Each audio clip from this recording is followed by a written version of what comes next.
Bonsoir frères et sœurs, soyez les bienvenus. En tout cas, que le Seigneur vous bénisse, qu'il vous encourage ce soir, sachant que la parole de Dieu va être annoncée. Et ce que nous savons, c'est que la parole de Dieu transforme des cœurs et des vies.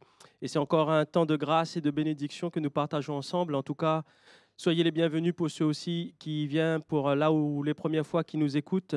Vraiment que le Seigneur vous bénisse, qu'il vous encourage chez vous, là où vous êtes. Croyez-le que Jésus-Christ est vivant et qu'il vous aime. Avant de commencer, si vous voulez bien, nous allons prier le Seigneur, nous allons remettre ces moments entre ses mains et ensuite nous allons louer le Seigneur au travers de quelques cantiques et nous allons pouvoir aussi entendre la parole du Seigneur. Voilà, Amen. Seigneur, je te dis merci pour cette grâce que tu nous donnes, de pouvoir, Seigneur, annoncer ta parole, annoncer l'évangile. Seigneur, cet évangile qui transforme des cœurs et des vies. Seigneur, emmène-nous vraiment à t'aimer, Seigneur, comme tu es, Seigneur, mais que toi, Seigneur, tu puisses entrer dans notre cœur, dans notre vie, que ton amour puisse inonder nos maisons, puisse inonder, Seigneur, là où tu nous as placés, Seigneur. Nous, ce que nous voulons, Seigneur, c'est de te servir, c'est d'être encore, Seigneur Jésus, tout près de toi, parce que nous savons, Seigneur, que le malade qui s'approche de toi, il est guéri. Seigneur, ce que nous savons, c'est celui qui a le cœur brisé. S'il s'approche de toi, il te réclame, il crie à toi, alors tu vas venir consoler son cœur, tu vas venir, Seigneur, vraiment guérir son cœur brisé. Et je te dis merci parce que le temps des miracles n'est pas passé. Alors Seigneur, ce soir, nous voulons te remettre toutes choses entre tes mains, Seigneur. Visite les maisons, visite les familles là où ils sont, Seigneur, et je te dis merci pour cette grâce. Amen. Amen. Nous allons commencer par ce chant qui dit « Seigneur, je veux te dire oui ». Seigneur, je veux te dire oui parce que nous savons que le Seigneur veut nous sauver. Et c'est à nous, en fait, d'accepter le Seigneur dans notre vie. Vous pouvez vous mettre debout là où vous êtes, chez vous, taper dans les mains. Mais louons le Seigneur ensemble de tout notre cœur. Alléluia. J'abandonne. J'abandonne mes tristesses. J'abandonne mes peines. Je les laisse tomber pour la joie du Seigneur. Oh. J'abandonne mes souffrances. J'abandonne ma honte, je les laisse tomber pour la joie du Seigneur. Seigneur, je veux te dire oui. Seigneur, je veux te dire oui. Seigneur, je veux te dire oui. Amen. Seigneur, je veux. Seigneur, je veux te dire oui.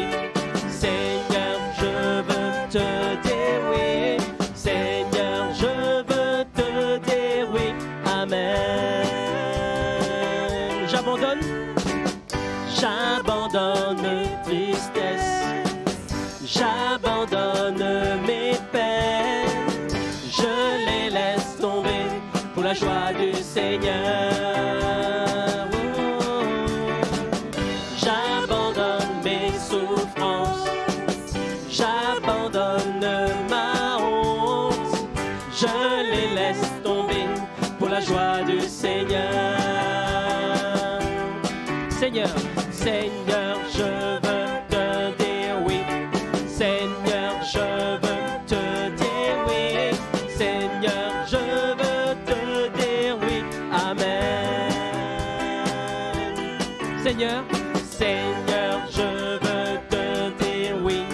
Seigneur, je veux te dire oui. Seigneur, je veux te dire oui. Amen. Amen. Alléluia. On continue avec ce chant qui dit « Combien Dieu est grand, le roi dans sa beauté, vêtu de majesté, la terre est dans la joie. » Alléluia. Vous rechantez comme une prière ce soir? Oh Jésus. Il est présent, il est là, il est à la maison, il est chez nous, il est dans nos cœurs, dans nos vies. Louons le Seigneur ensemble. Le roi dans sa beauté. Le roi dans sa beauté, vêtu de majesté, la terre est dans la joie, la terre est dans la joie. Sa gloire resplendit l'obscurité s'enfuit au son de sa voix, au son de sa voix. Combien Dieu est grand, chantons-le combien Dieu est grand, et tous verront combien, combien Dieu est grand.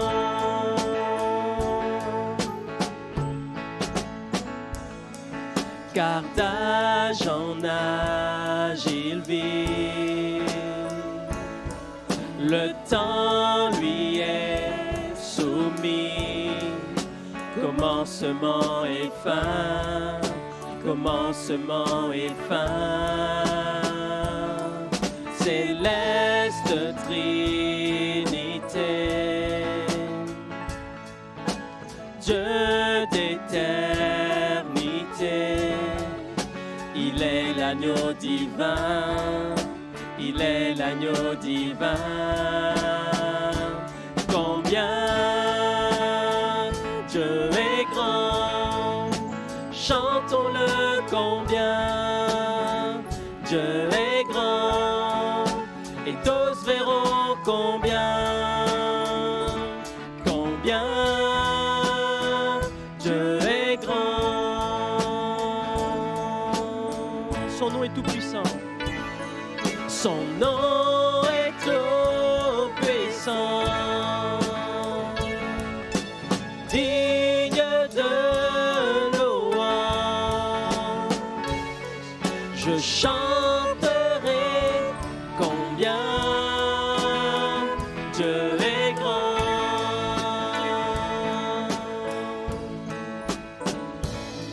Son nom est tout puissant, il est digne de louange. Je chanterai combien Dieu est grand.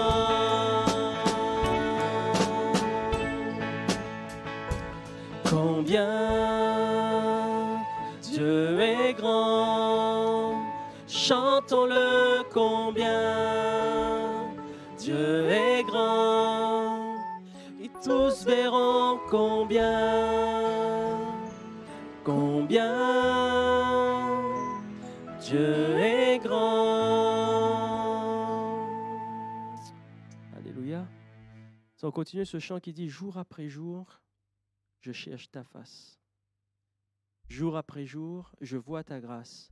Plus je me rapproche, Seigneur, plus j'aime louer ton nom. Alléluia.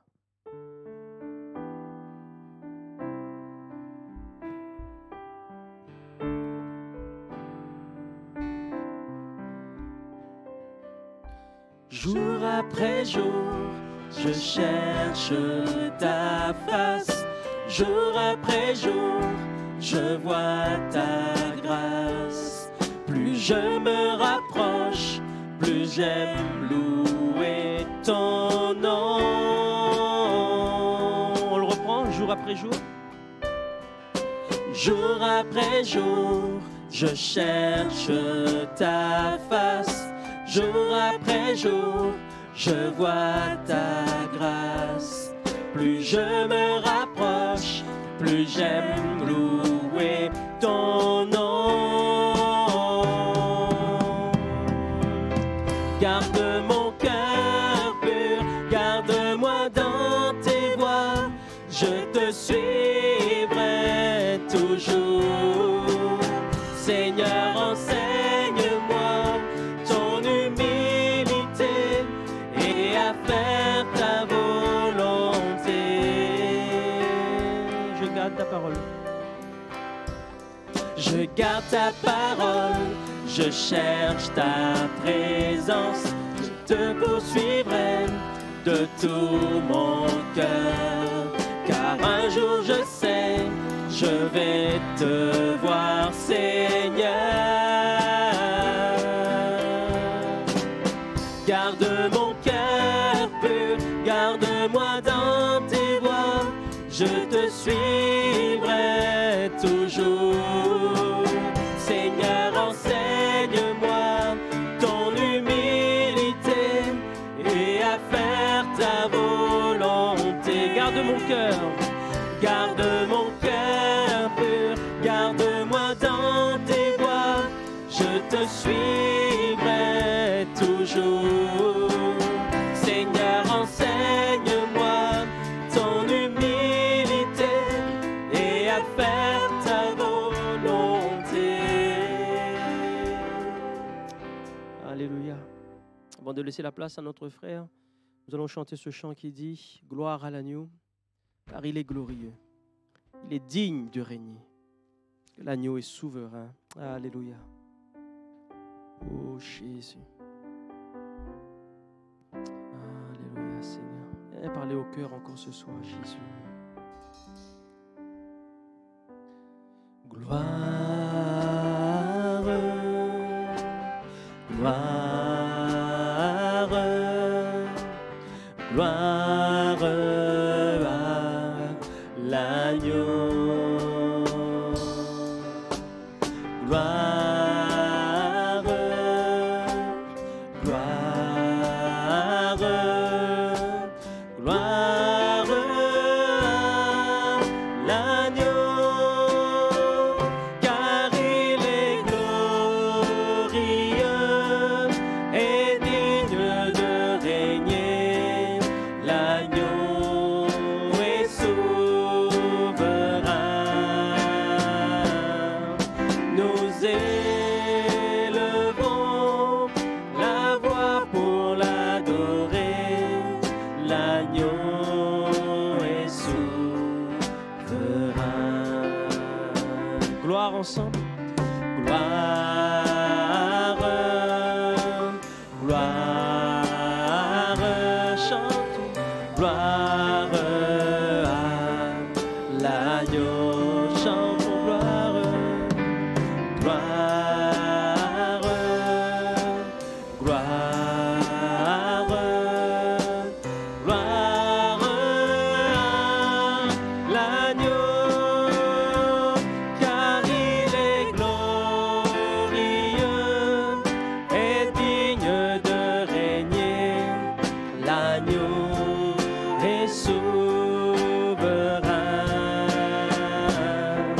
Nous élevons la voix pour l'adorer. L'agneau est souverain. L'agneau, l'agneau est souverain. Alléluia, merci Seigneur.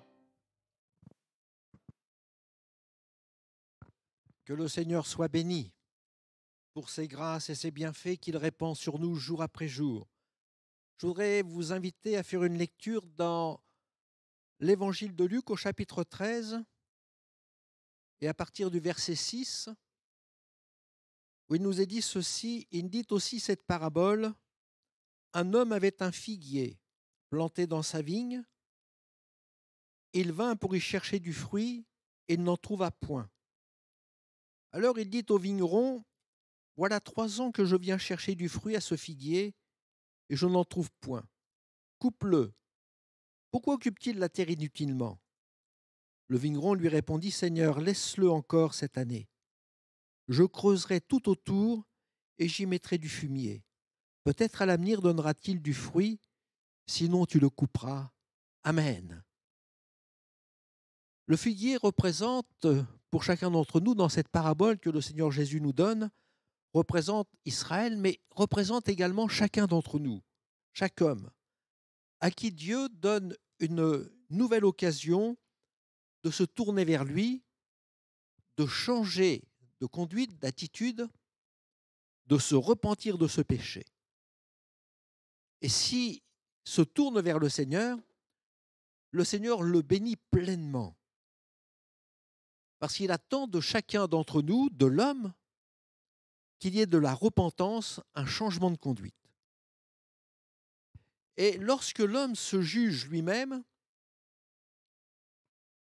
le Seigneur le bénit richement. Mais si je ne me juge pas, si je ne me tourne pas vers Dieu, si je ne prends pas la décision de m'approcher de mon Seigneur, Dieu cesse d'attendre, au bout d'un temps, il cesse d'attendre le fruit de la repentance, d'une nouvelle conduite, d'une nouvelle attitude. Et comme le figuier, il le coupe, ce qui a pour conséquence qu'il sèche et qu'il meurt. Cependant, Dieu use de patience, de bonté envers chacun de nous. Le Seigneur veut que tous les pécheurs soient sauvés. Le Seigneur ne veut pas que le pécheur meure, mais qu'il se repente et qu'il vive. Et c'est pour cette raison que Jésus est venu dans ce monde, parce que Dieu nous a aimés, qu'il a envoyé Jésus pour qu'il nous accorde la vie et la vie éternelle. Et c'est cette grâce. Jésus est venu dans le monde pour sauver les pécheurs tels que chacun d'entre nous. Dieu adresse à chacun d'entre nous un appel solennel à se tourner vers lui et à laisser Dieu agir dans son cœur, de travailler son cœur et qu'il puisse être une nouvelle créature et porter du fruit agréable qui soit à la gloire de notre Dieu. Vous savez que rien n'est caché aux yeux du Seigneur. Et le Seigneur nous invite à nous approcher de lui, par la foi. Et ce soir, le Seigneur peut faire du bien à chacun de nos cœurs. L'Écriture nous rappelle, dans la parole de Dieu, nous lisons ceci, que le Seigneur a des yeux comme une flamme de feu. C'est-à-dire, le Seigneur voit tout. Rien n'est caché à son regard perçant. Dieu voit ce que les hommes ne connaissent pas. Dieu connaît le cœur de chacun d'entre nous. Il nous connaît parfaitement. Rien n'est caché aux yeux du Seigneur. Il sonde tous nos cœurs. Le Seigneur voit ce qu'il y a ce soir dans votre cœur. Il connaît vos joies, il connaît vos peines. Il entend vos conversations les plus secrètes. Il entend ce que vous pensez même. Il entend tout cela. Il nous est dit dans l'évangile de Jean qu'à un moment donné, les disciples étaient entre eux, étaient ensemble, rassemblés, et ils ont une conversation entre eux. Et les disciples vont dire à Thomas, « Nous avons vu le Seigneur ».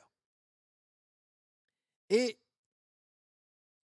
Thomas va répondre, dit, « Si je ne vois dans ses mains la marque des clous, et si je ne mets mon doigt dans la marque des clous, et si je ne mets ma main dans son côté, je ne croirai point. » Je voudrais vous dire, n'en doutez point. N'en doutez pas, absolument pas. Le Seigneur est celui qui entend toutes nos conversations. Jésus avait entendu les paroles de Thomas. Et comme il entend toutes nos conversations, il nous a dit que 8 jours après cet entretien, cette conversation que les disciples ont eue entre eux, le Seigneur vient vers Thomas et dans Jean chapitre 20, verset 27, puis il dit à Thomas, « Avance ici ton doigt et regarde mes mains. Avance aussi ta main et mets-la dans mon côté et ne sois pas incrédule, mais crois. » Le Seigneur, je voudrais vous dire ce soir, le Seigneur connaît tout. Il sait tout. Il sonde nos cœurs. Il connaît notre foi. Il connaît notre foi et nos doutes, de la même façon qu'il a connu la foi et le doute qu'il y avait dans le cœur de Thomas. Le Seigneur connaît nos joies, il connaît vos peines, il connaît vos craintes. Il sait dans quel désarroi vous pouvez passer. Le Seigneur entend peut-être vos cris de révolte.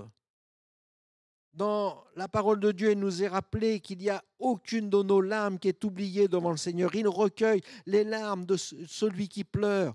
Dans le psaume 56, il est dit « Tu comptes les pas de ma vie errante, recueille mes larmes dans ton outre, ne sont-elles pas toutes inscrites dans ton livre ?» Et le Seigneur dit « Mais les larmes que vous pouvez avoir, même les plus secrètes, Dieu les connaît. » Elles sont toutes inscrites, aucune d'elles n'est oubliée. Tout est devant le Seigneur. Je voudrais vous dire ce soir que Dieu vous connaît parfaitement. Il peut y avoir dans votre cœur quelque chose qui vous empêche de porter du fruit par excellence pour la gloire de notre Dieu. Le désir du Seigneur, c'est que vous portiez du bon fruit. Et quel est ce bon fruit? Bien, l'Écriture nous dit, bien, c'est l'amour, c'est la joie, c'est la paix, la patience, la bonté, la bienveillance, la foi, la douceur, la maîtrise de soi. Le Seigneur dit, c'est ce que je voudrais que tu aies dans ton cœur. Et lorsqu'il vient nous voir, et comme ce vigneron va voir pour le figuier, il va dire, mais je ne trouve pas de fruit en lui. Et il y a peut-être quelque chose qui manque dans votre cœur. Qu'est-ce qui manque dans votre cœur? Pour Thomas, il manquait la foi. Les 2 disciples d'Emmaüs que l'on retrouve dans l'évangile de Luc, il nous a dit qu'il leur manquait la joie. Ils avaient de la tristesse, de la peine dans leur cœur, des angoisses au fond du cœur. Et qu'en est-il de vous aujourd'hui? Pour rester sur l'image du figuier, il peut y avoir dans le cœur de quelqu'un de mauvaises figues, de mauvais fruits. Il peut y avoir de la peine, il peut y avoir des larmes, de l'incompréhension. Vous pouvez avoir dans votre cœur de la révolte, le doute, la crainte et bien d'autres choses. Mais Dieu est celui qui a toujours voulu nous bénir. Le Seigneur est toujours celui qui a désiré qu'il y ait de bonnes choses en chacun de nous.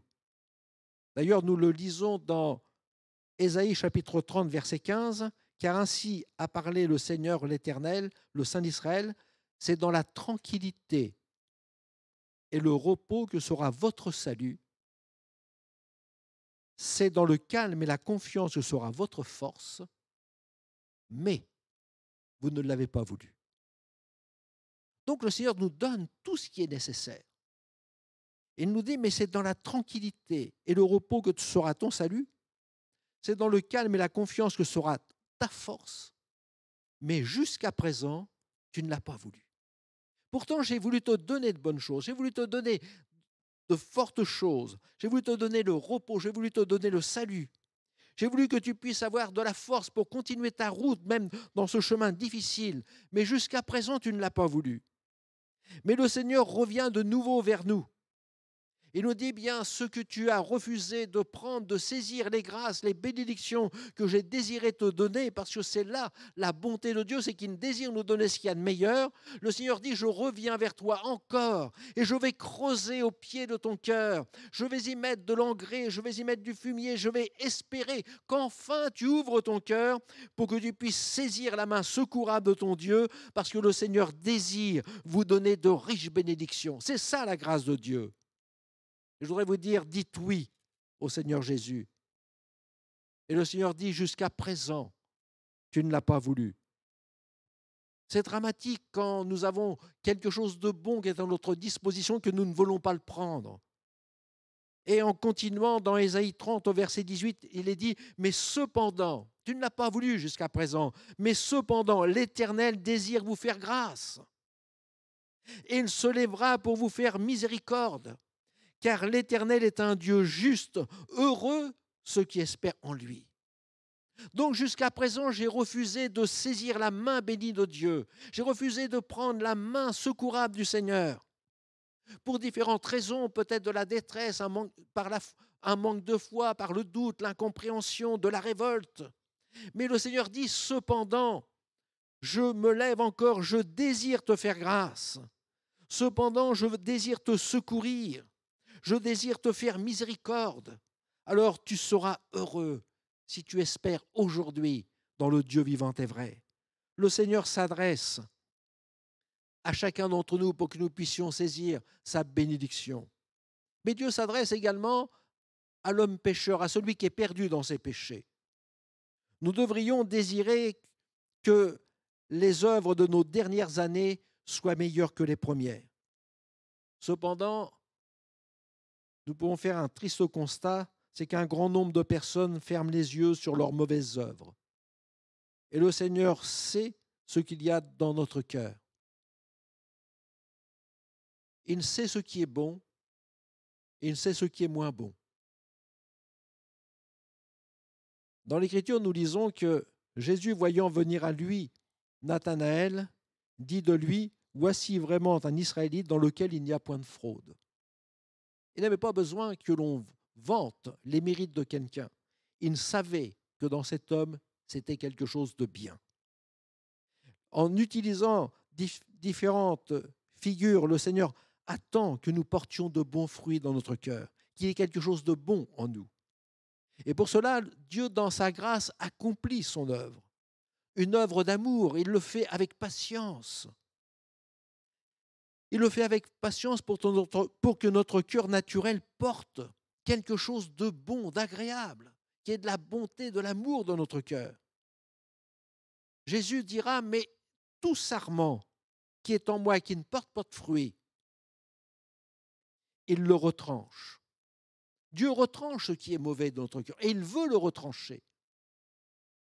Mais tous ceux qui portent de bons fruits, tous ceux qui ont de bonnes choses en eux, bien, le Seigneur ne va pas dire, tu vois, c'est imparfait, mais le Seigneur va nous aider à grandir, à prospérer, à grandir pour que nous soyons encore meilleurs et que nous portions encore de meilleurs fruits et que nous soyons une source de bénédiction pour nous et pour les autres. Alors, il nous est dit que le sarment qui porte du fruit, le Seigneur l'émonde afin qu'il porte encore plus de fruits. Dieu veut nous encourager à aller plus loin. Il y a un encouragement qui est donné à ceux qui veillent à faire ce qui est droit devant le Seigneur notre Dieu. Et le Seigneur donne cet encouragement en nous disant, il leur donnera à la bénédiction d'être avec toi dans ta maison, dans ce que tu entreprendras. Il te bénira là où le Seigneur t'a placé. Il y a un encouragement. Et les promesses du Seigneur sont des promesses réelles et certaines. Et ce qui est par-dessus toutes les grâces et toutes les promesses que Dieu peut nous donner, c'est l'assurance de la vie éternelle. Après cette vie sur la terre, tout n'est pas fini, il y a la vie éternelle, d'être avec notre Dieu pour l'éternité. L'assurance de la vie éternelle qui est de loin le plus important de tous les biens, de toutes les richesses que l'on puisse avoir. C'est en suivant Jésus, en étant à l'écoute de sa voix, en mettant en pratique ses commandements que nous ferons en faisant ce qui lui est agréable, que Dieu nous bénira. Le Seigneur Jésus nous dit, c'est en suivant mes commandements, en écoutant ma voix. Le Seigneur dira, mes brebis entendent ma voix, je les connais et elles me suivent. Je leur donne la vie éternelle et elles ne périront jamais et personne ne les ravira de ma main. En suivant les ordonnances du Seigneur, en suivant les conseils de Dieu, le Seigneur dit, bien, je te connais, je te donnerai la vie et la vie éternelle. Tu ne périras jamais, tu seras dans la main de ton Dieu. Et le Seigneur dit, mais mon Père qui les a donnés est plus grand que moi et personne ne peut nous ravir de la main du Seigneur. Le Seigneur sait ce qu'il y a de bon et il sait ce qu'il y a de mauvais dans notre cœur. Il connaît nos faiblesses. Il sait également les mauvais penchants qu'il peut y avoir dans le cœur de certains. Il connaît également l'environnement dans lequel nous sommes. Ce n'est pas toujours évident. Il y a des environnements qui sont très difficiles. Dans l'Écriture, il nous est parlé d'un homme qui s'appelle Lot, qui était dans un mauvais environnement. Mais Dieu connaissait son cœur. Il nous est dit, l'Éternel vit que la méchanceté des hommes était grande sur la terre et que toutes les pensées de leur cœur se portaient chaque jour uniquement vers le mal. Et il y avait un homme qui essayait de marcher au milieu de cet environnement mauvais, il essayait de marcher avec Dieu et de faire ce qui était bien aux yeux du Seigneur. Et Dieu va s'occuper de l'homme dans son état de pécheur. Il ne désire nullement que nous mourions dans nos péchés, dans nos fautes. Et ce que le Seigneur désire, c'est non pas que je meure, mais ce que je vive, c'est que je change de conduite. Et c'est là l'attitude du Seigneur, l'amour de Dieu pour chacun d'entre nous. L'Écriture nous dit, ce que je désire, dit le Seigneur, ce n'est pas que le méchant meure, mais c'est qu'il change de conduite et qu'il vive. Et il y a un appel pressant de la part de Dieu qui dit, revenez, revenez de votre mauvaise voie, et pourquoi mourriez-vous, maison d'Israël? Dieu appelle à la repentance. Et c'est pour cela qu'il prend l'image du vigneron qui vient pour creuser autour du figuier. Maintes et maintes fois, Dieu appelle, il creuse autour, il met du fumier en attendant qu'il y ait quelque chose de bon qui se produise dans notre cœur. Alors il prend cette image d'un homme qui creuse, c'est vrai, et il dira, mais laisse-le encore cette année, je vais encore creuser. Dieu a de la patience, il nous appelle encore, et ce soir encore, Dieu appelle chacun d'entre vous, pour vous tourner vers le Dieu vivant et vrai. Le Seigneur, je dirais, aime le figuier. Mais je dirais que le Seigneur vous aime. Il ne veut pas que vous soyez coupés. Il ne veut pas que vous mouriez dans vos fautes. Le figuier représente l'homme que Dieu aime. Dieu vous aime. Et comme le vigneron va intercéder en disant « laisse-le encore une année, je vais creuser autour », nous avons un avocat auprès du Père, c'est Jésus-Christ. Jésus intercède en votre faveur. Il nous dit « ne le coupe pas, ne le retranche pas, ne t'éloigne pas de lui ». Peut-être qu'il va encore changer cette fois-ci. Attends encore un peu. Je vais parler encore à son cœur. Je vais me révéler à son cœur. Je vais lui envoyer un de mes serviteurs. Je vais m'approcher de lui pour toucher son cœur. Peut-être à l'avenir, fera-t-il ce qui est bien et fera-t-il ce que l'on attend de lui. Le Seigneur espère. Il espère qu'il pourra sauver l'âme qui entend sa voix. Et pour cela, il fait tout pour améliorer la condition. Il emploie de grands moyens pour aider à porter du fruit. Dans l'Écriture, dans 2 Pierre chapitre 3, verset 15, il est dit « Croyez que la patience de notre Seigneur est votre salut ». Comme notre bien-aimé Paul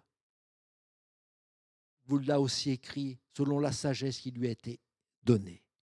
La patience du Seigneur, c'est notre salut. Dieu use de patience envers nous.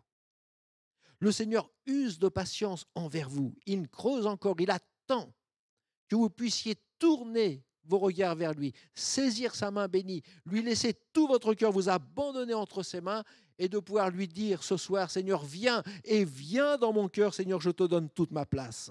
Je voudrais vous dire qu'il y a un temps, c'est le temps de la grâce de Dieu. Il y a un temps pour toute chose.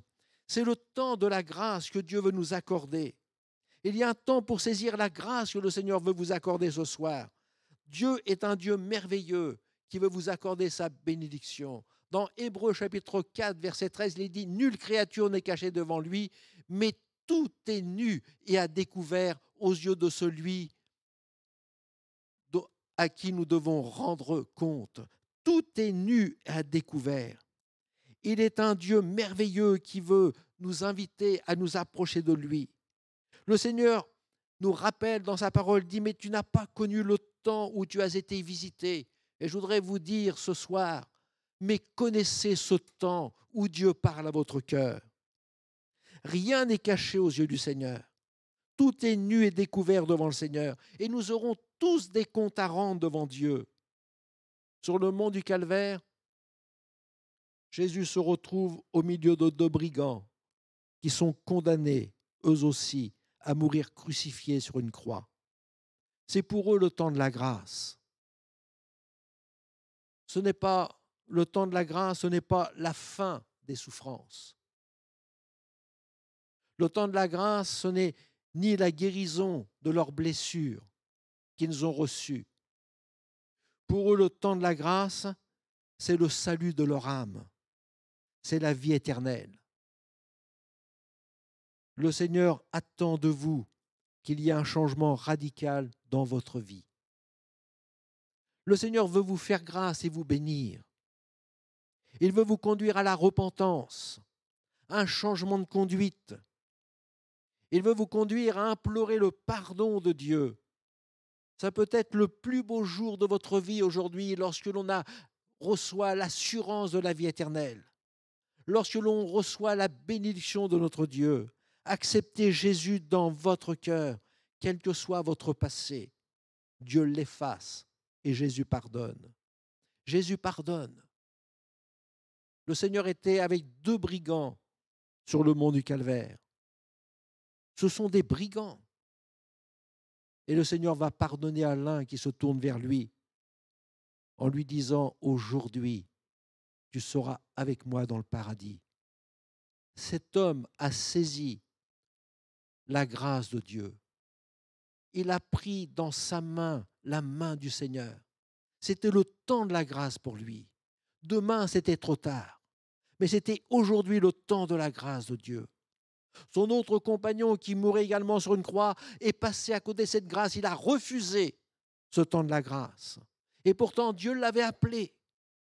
Et ce peut être pour vous, comme pour cet homme, le plus beau jour de votre vie que d'accepter Jésus dans votre cœur et de savoir que le Seigneur pardonne vos péchés et de repartir avec un cœur soulagé. Le Seigneur ne tarde pas dans l'accomplissement de la promesse, comme quelques-uns le croient, mais il use de patience.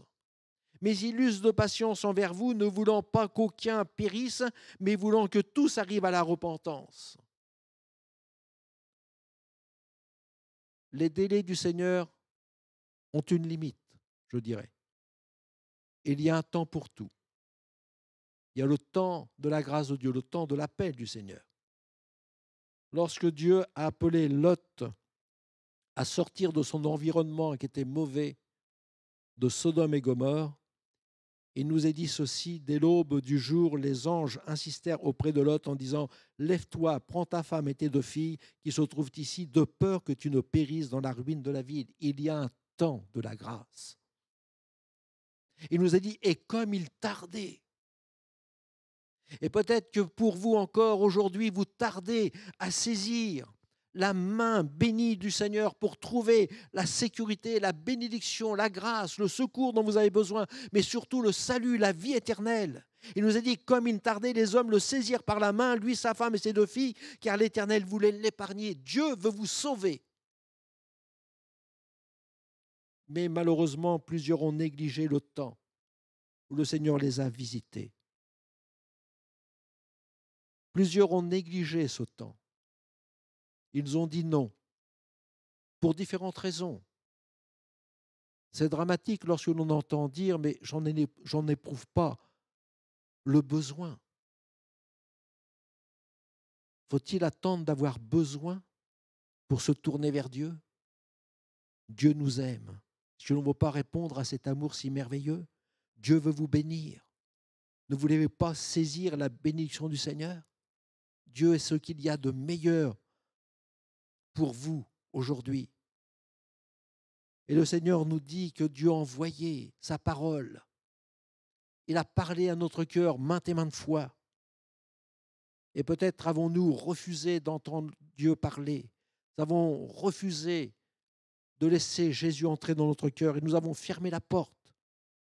Voici ce que Dieu nous dit dans sa parole.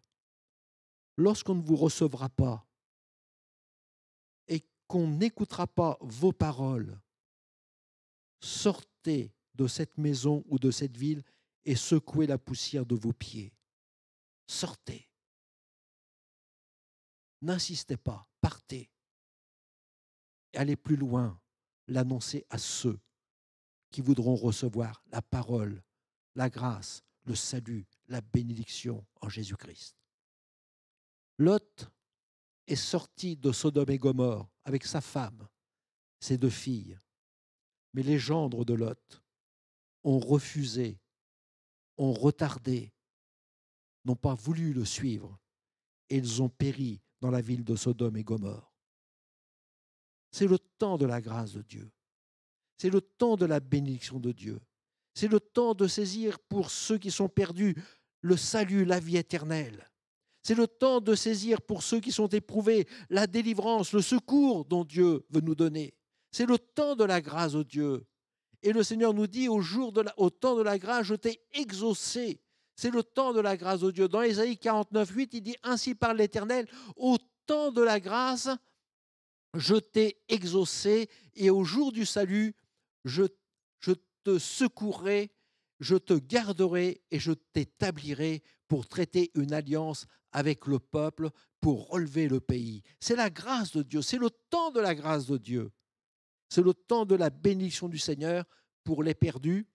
C'est le temps de la grâce de Dieu pour ceux qui sont éprouvés, parce que Dieu vous aime. Alors je voudrais vous dire, hâtez-vous de vous séparer de ce qui peut vous souiller. Hâtez-vous de vous tourner vers le Seigneur Jésus, de saisir sa main, de vous saisir de la personne de Jésus et de trouver la bénédiction dont vous avez besoin. Dieu vous attend. C'est le temps de la grâce de Dieu. Ne refusez pas ce temps-là. Dans l'Écriture, nous voyons que le Seigneur dit, je vais encore parler à son cœur. Je vais creuser au pied du figuier, parler à son cœur, agir dans son cœur. Et si aujourd'hui il se tourne vers moi, il sera béni, il portera du fruit. Sinon, je vais le couper. Puisse Dieu vous accorder cette grâce. Puissiez-vous vous tourner vers le Seigneur pour recevoir les bénédictions et les grâces que Dieu vous accorder, qu'à son nom soit toute la gloire. Amen. On va courber nos fronts devant le Seigneur et demander que Dieu nous bénisse. Seigneur, notre Père et notre Dieu, nous te rendons grâce de ce que ta patience envers nous est la source de notre salut. Nous te rendons grâce de ce que tu es avec nous.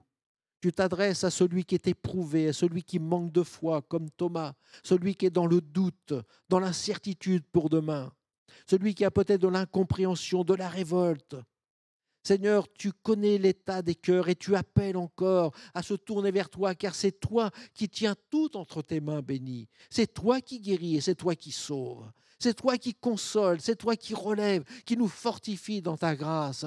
Mais c'est toi particulièrement qui nous donne le salut et la vie éternelle. Seigneur, c'est vers toi que nous voulons nous tourner. Et je te prie de bénir celui et celle qui entendent ta parole pour que personne ne se prive du temps de la grâce que tu nous donnes aujourd'hui, mais que chacun puisse saisir ta main bénie en te disant, Seigneur, viens à mon secours, bénis-moi, pardonne-moi, secours-moi dans ta bonté. Seigneur, je te prie d'accorder ta grâce et ta bénédiction au nom de Jésus notre Sauveur.